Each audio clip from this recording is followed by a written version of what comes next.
Dingagali, hello and welcome to week 9, where we're going to be looking at applying an Indigenous lens to sociology. My name is Associate Professor Kath Butler and I'm the head of the Wallatuka Institute at the University of Newcastle. I'd like to begin by paying my respects to elders, past and present, acknowledging the Pambalon clan of the Awabakal people, whose land the Callaghan campus is situated on. Okay, so you'll be familiar with the sociological imagination, and that provides us with a very particular lens to look at our social world. So those 4 pillars are the historical, the cultural, the structural, and the critical elements of how we can approach an issue or an experience. For me, as an Aboriginal person from coastal New South Wales, underneath my understanding of the sociological imagination, I add a foundation of what Professor Bob Morgan terms Kooriness. Okay, so Koori is a word used by some Aboriginal people in New South Wales, tending more towards the coast. And it's a term that in some ways has moved beyond its original meaning to have a whole sense of socio-political understandings as well. So for Professor Morgan, Kooriness means having a link to our peoples and our kinships historically. It means having a link to our land and bringing those things together in a way that gives meaning to how we move through the world. So for me, Kooriness is what underpins my understanding. You may come from a different cultural background, and it's important to remember that that cultural background will provide you with a foundation for how you look at the world. All right. So when we think about Aboriginal and Torres Strait Islander people, to greater or lesser extents, there's a range of things that, if you like, we can put into our sociological imagination box. So things like common sense understandings, and those can often be really damaging stereotypes that circulate within our community. We can also look at things like popular culture, different forms of media. To a lesser extent, people have probably engaged with Aboriginal and Torres Strait Islander issues through academic text and theory. Some of us may have been exposed to oral histories. I would say many of us have seen creative arts representations of Aboriginal and Torres Strait Islander peoples and cultures, and through that, forms of different community documentation. It's really important, I think, for us to acknowledge that for each of us, what we've got in that sociological imagination box is going to be different.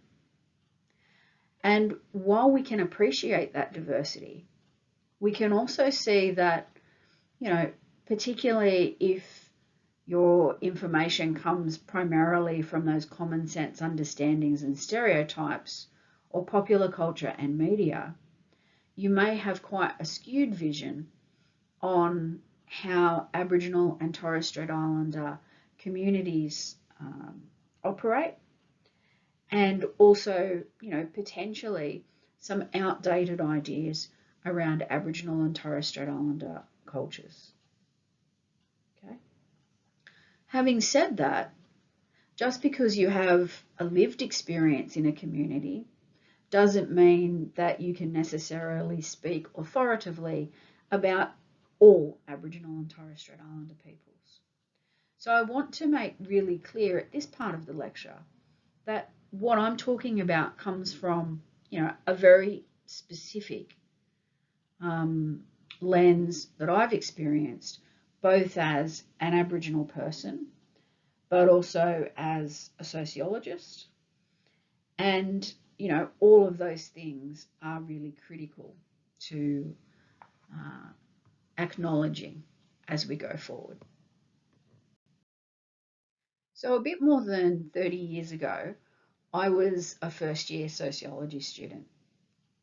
One of the things that I found was that a number of the founding fathers of sociology did talk to varying extents about Indigenous peoples from Australia.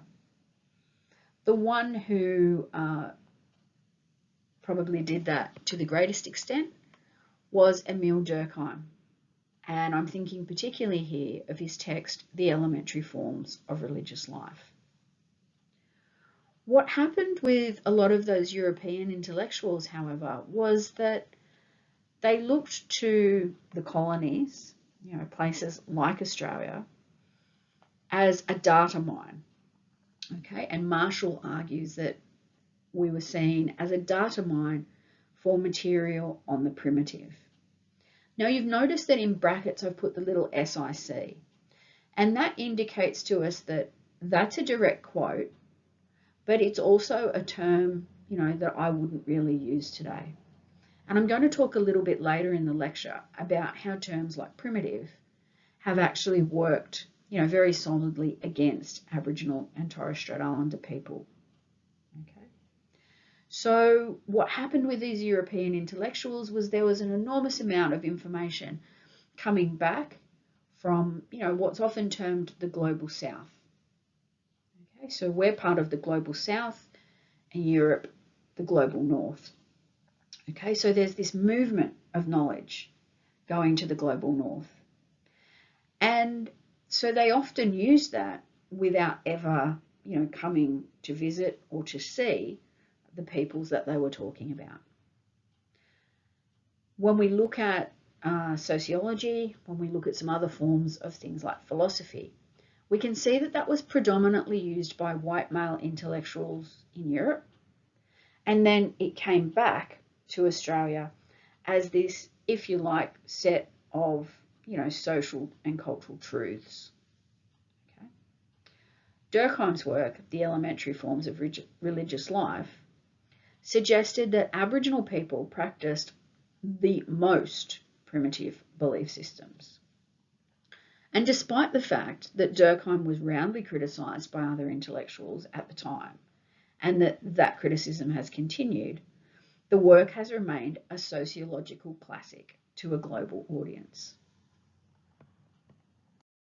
So when I was, a sociology undergrad, some 30 years ago, there was a new textbook which had come out. It was a reprint of Durkheim's Elementary Forms of Religious Life, and it was introduced by an American academic called Robert Allen Jones. And one of the things that he wrote was, but if Durkheim's goal was thus to understand modern man, why did he go to the very beginning of history? How can the crude cults of the Australian Aborigines tell us anything about religions far more advanced in value, dignity, and truth? And if he insisted that they can, wasn't he suggesting that Christianity, for example, proceeds from the same primitive mentality as the Australian cults? Now, I think that's very much something worth challenging. Although, when I was in first semester, I was still 17. That was incredibly challenging for me to read as an Aboriginal person. So let's look at some of the language there. So Aboriginal beliefs in this text are crude cults. Other religions are more advanced in some really important and fundamental areas: value, dignity, and truth. And then wasn't he suggesting that Christianity, for example, came from the same primitive mentality as the Australian cults?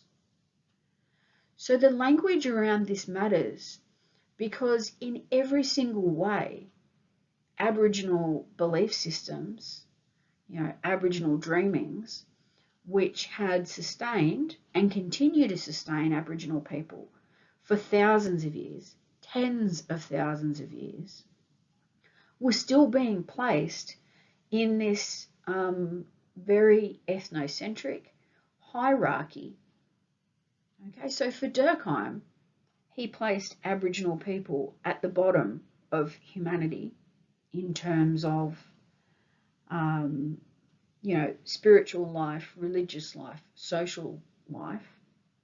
And then we've got 1986 where that's still being continued. So I think that it's important that we do challenge those kinds of statements because, okay, there are Aboriginal people in Australia and there are Aboriginal academics in Australia. There's very few Aboriginal sociologists, but there's quite a number of universities, the majority in fact, that offer a sociology course.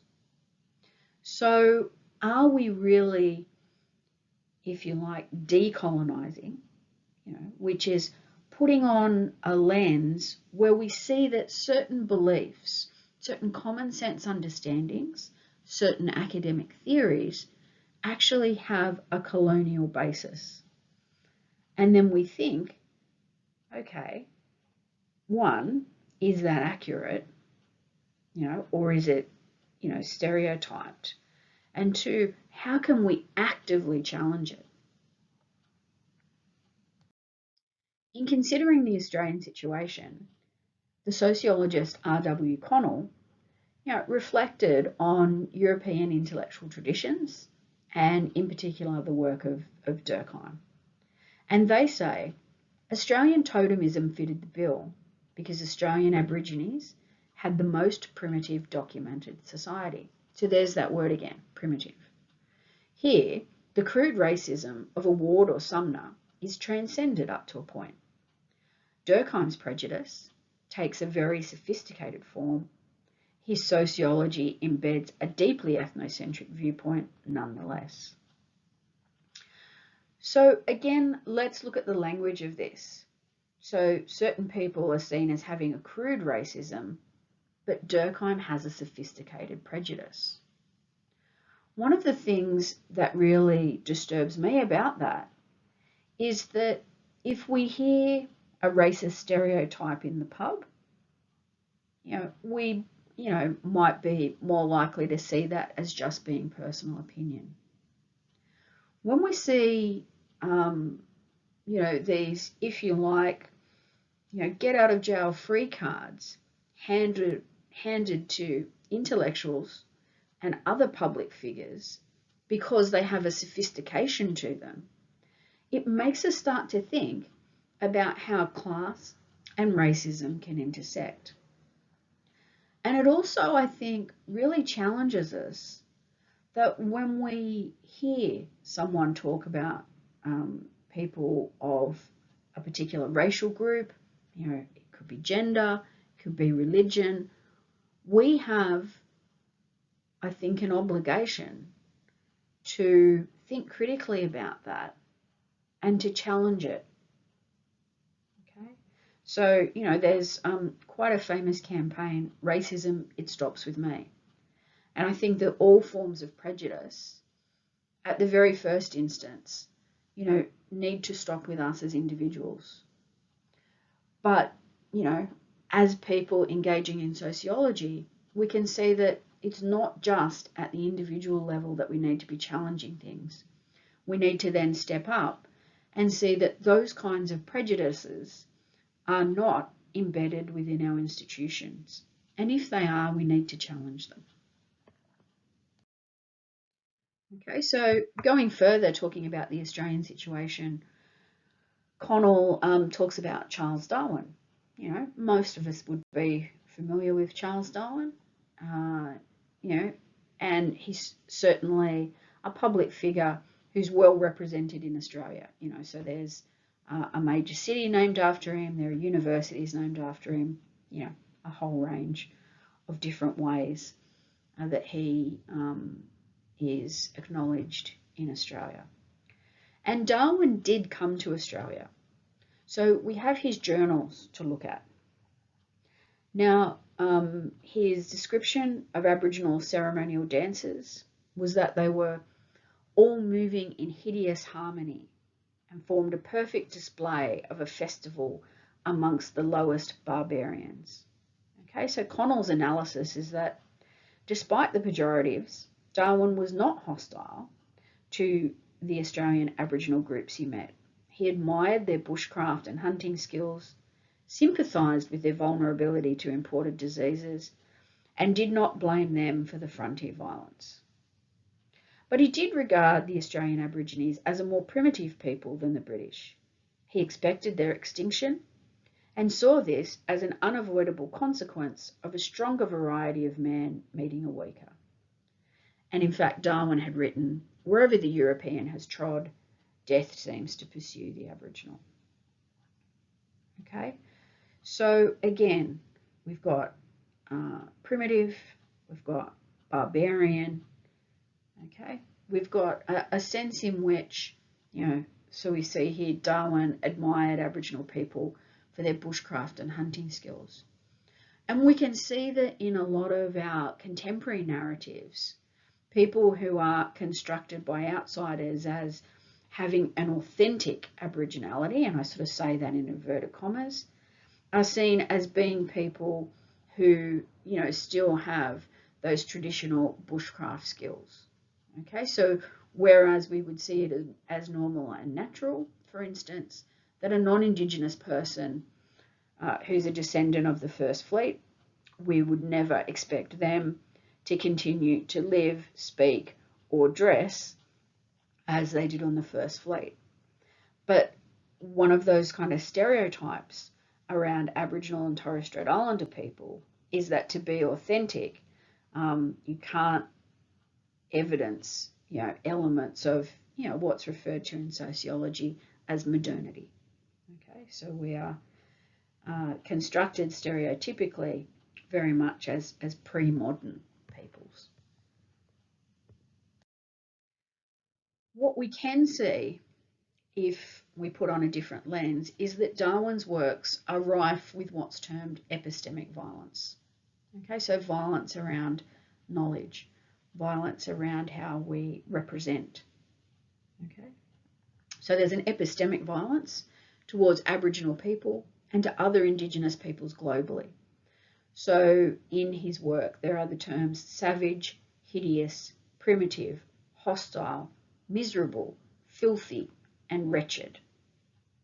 Okay, and Darwin, would often think about whether or not Indigenous peoples that he met could be deemed rational, okay, or were they irrational?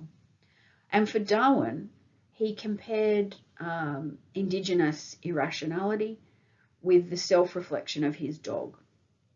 And he said, how little can the hard-worked wife of a degraded Australian savage who uses very few abstract words and cannot count above 4 exert her self-consciousness or reflect on the nature of her very existence. Okay, so again, think about that language. So, even in high school and certainly in university, you'll be introduced to the term not just Darwinism, but also social Darwinism. And it's very important to remember that Darwin himself, thought about Aboriginal and Torres Strait Islander peoples, and again, placed us at the bottom of the hierarchy of humanity. So there's a whole range of biases that underpin a lot of the thinking around Aboriginal and Torres Strait Islander people. An example would be, footballers who are referred to as apes. That comes back to those hierarchies where Aboriginal peoples were seen as the next level in evolution from apes. So it actually has, a very long historical trajectory, and it also has an intellectual component to it as well. So we really need to try and bring those things into the light. So based on those historical foundations, dominant representations of Aboriginality often disempower Aboriginal people. And what that means in practice is that Aboriginal people are then constructed as being unable to control our own lives. Okay, and that's particularly true of Aboriginal policy. So to round out the lecture, I want to look at two different examples. So one is historical, and I want to look around the idea of, what was termed Aboriginal protection. And Aboriginal protection relied very much on this idea that what was being done was, quote, for their own good or in their best interests. Okay, so there was always this sense of Aboriginal people being the other.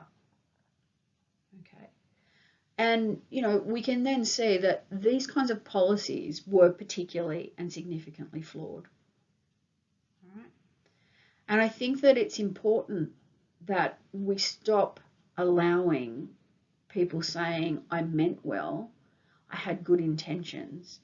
We need to stop allowing that to be a reason for accepting the discrimination, whether it's individual or whether it's institutional and systemic. Good intentions are not enough.